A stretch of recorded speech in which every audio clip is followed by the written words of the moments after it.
Everyone, কেমন আছো সবাই? আশা করছি খুব ভালো আছো। আমি রূপা চলে এসেছি আর একটা ফ্যাশন ভিডিও নিয়ে তোমাদের সকলের জন্য।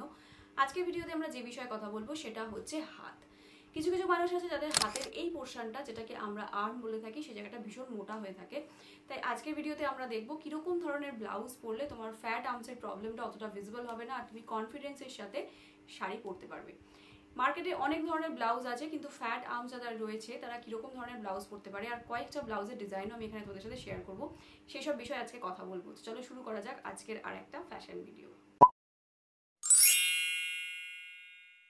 যাদের ফ্যাট আর্মসের প্রবলেম রয়েছে তাদেরকে সবার প্রথমে একটা কথাই আমি বলবো, ফ্যাশনটা কিন্তু মানুষের জন্যই তৈরি করা। তাই তোমার যেটা পড়তে ভালো লাগে তুমি কিন্তু সেটাই পড়তে পারো। যদি সেটাকে তুমি ঠিকভাবে ক্যারি করতে পারো আর কনফিডেন্সের সাথে সেটাকে পড়তে পারো, তাহলে সেই জিনিসটা পরাতে কিন্তু কোনো ধরনের প্রবলেম নেই। তাই সবাই সব কিছুই পড়তে পারে যদি সে সেটাকে ঠিকভাবে ক্যারি করতে পারে। কিন্তু এই ফ্যাশন টিপসগুলো দেওয়ার মানে এইটাই যে এই ফ্যাশন টিপসগুলো ফলো করলে তোমাকে আরেকটু বেশি ভালো লাগবে। এবার সবাই তো সবসময় একটু বেশিটাই চায়, তাই সেটাই হচ্ছে আমার এই চ্যানেলের উদ্দেশ্য, যে তোমাকে যেন আরেকটু বেশি ভালো লাগে।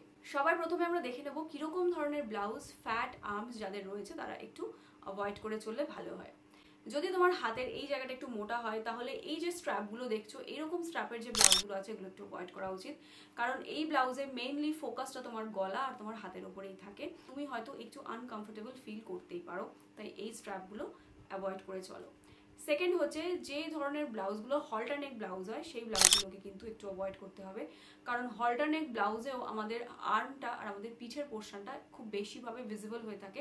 তাই সেই ক্ষেত্রে হয়তো তোমরা অতটা কমফোর্টেবল ফিল নাও করতে পারো। তাই এই ব্লাউজগুলোকে একটু অ্যাভয়েড করতে হবে।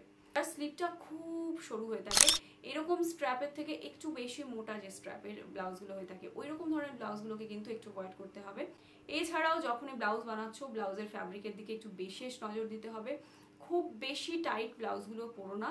এতে কি হবে, চামড়াটা একটু বেশি ফুলে থাকে না, মানে আমরা যদি একটা খুব বেশি টাইট জিনিস পরি, এই জায়গাটা যদি এরকম চেপে থাকে ধরো, তাহলে দেখতে পাচ্ছ এই জায়গাটা একটু ফুলে আছে, তো তোমার হাতেও এরকম জিনিসটা দেখা যাবে। যদি তুমি এক্সট্রা টাইট ব্লাউজ পরো তাহলে মনে হবে চামড়াগুলো একটু উপর দিকে ফুলে উঠে আছে, যেটা দেখতে কিন্তু একদম ভালো লাগে না। তাই সেই ব্লাউজগুলোকে অ্যাভয়েড করা উচিত। এইবার আমরা জানবো কিরকম ধরনের ব্লাউজগুলো ফ্যাট আর্ম যাদের রয়েছে তারা পরতে পারে। সবার প্রথম এখানে যে ব্লাউজটা দেখাচ্ছে এটা হচ্ছে একটা high neck blouse, full sleeve.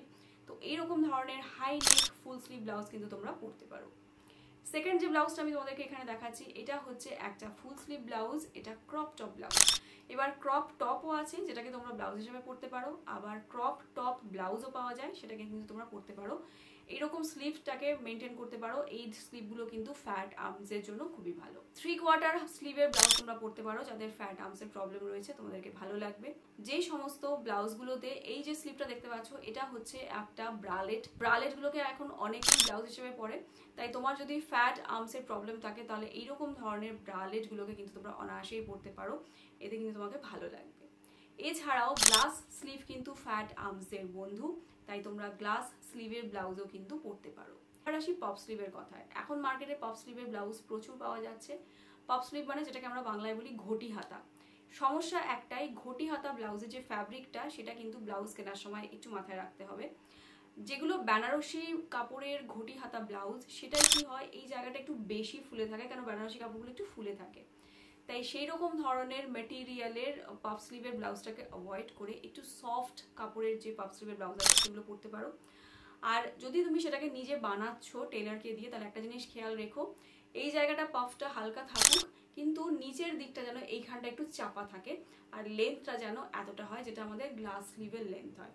এইরকম ধরনের স্লিভ বানাও আর হালকা পাফ রেখে কিন্তু তোমরা এই ব্লাউজগুলোকে পরতে পারো, তাহলে অনায়াসেই তোমরা পাফ স্লিভের ব্লাউজ পরতে পারবে।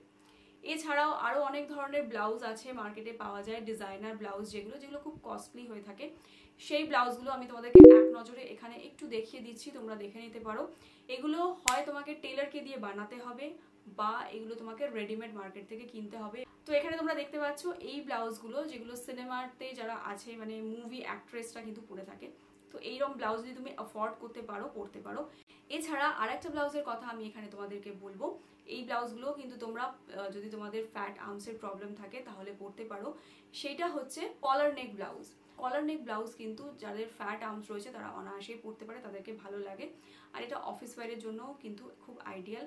আরেক ধরনের ব্লাউজ আছে যেটা তোমরা পরতে পারো যদি তোমাদের ফ্যাট আর্মসের প্রবলেম থাকে, সেটা হচ্ছে এইখান থেকে যদি এতটা পর্যন্ত বা এই কোনোই পর্যন্ত যদি নেট লাগানো ব্লাউজ থাকে ব্লাউজে, সেই ব্লাউজগুলো কিন্তু পরতে পারো, মানে স্লিভটা নেট লাগানো হবে। তো এরকম ধরনের ব্লাউজও পরা যেতে পারে। তো এখানে আমি তোমাদেরকে কয়েকটা আইডিয়া দিলাম, এইরকম ধরনের ব্লাউজ কিন্তু তোমরা পরতে পারো যদি তোমাদের ফ্যাট আর্মসের প্রবলেম থাকে। ভিডিওটা কেমন লেগেছে আমাকে জানিও, আর এই ভিডিও রিলেটেড যদি তোমাদের কাছে কোনো প্রশ্ন থাকে নিচে কমেন্ট বক্সে কমেন্ট করে আমাকে জিজ্ঞাসা করতে পারো। আজকের জন্য এই পর্যন্তই, টাটা।